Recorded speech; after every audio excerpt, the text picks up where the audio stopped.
যে বৃদ্ধা মহানবী সাল্লাল্লাহু আলাইহি ওয়াসাল্লামকে ঘৃণা করে মক্কা ছেড়ে চলে যাচ্ছিল, সে বৃদ্ধাই নবী সাল্লাল্লাহু আলাইহি ওয়াসাল্লামের মহানুভবতায় মুগ্ধ হয়ে ইসলাম গ্রহণ করেছিল। কি সেই ঘটনা যার কারণে কালেমা পড়ল সে বৃদ্ধা?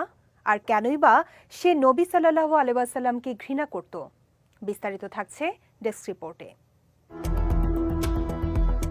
যারা নানাভাবে নবী সাল্লাল্লাহু আলাইহি ওয়াসাল্লামের শত্রুতা করত, যাদের কারণে তিনি মক্কা ছেড়ে মদিনায় হিজরত করতে বাধ্য হয়েছিলেন, মক্কা বিজয়ের পর তিনি তাদের ক্ষমা করে দেন।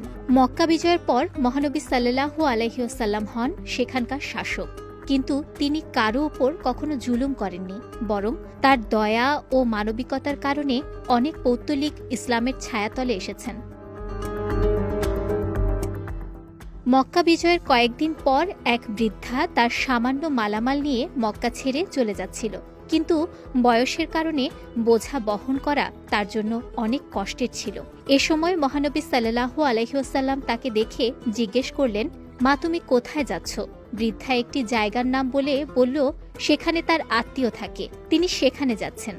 তখন মোহাম্মদ সাল্লাল্লাহু আলাইহি ওয়াসাল্লাম তাকে জিজ্ঞেস করেন তিনি কেন যাচ্ছেন।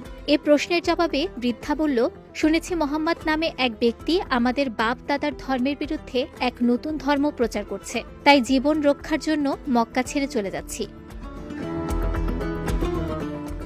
রাসূলুল্লাহ সাল্লাল্লাহু আলাইহি ওয়াসাল্লাম তখন বৃদ্ধার বোঝাটি নিজের কাঁধে তুলে নিয়ে বললেন, মা, তুমি আমার সঙ্গে চলো, আমি তোমাকে বাড়ি পৌঁছে দেব।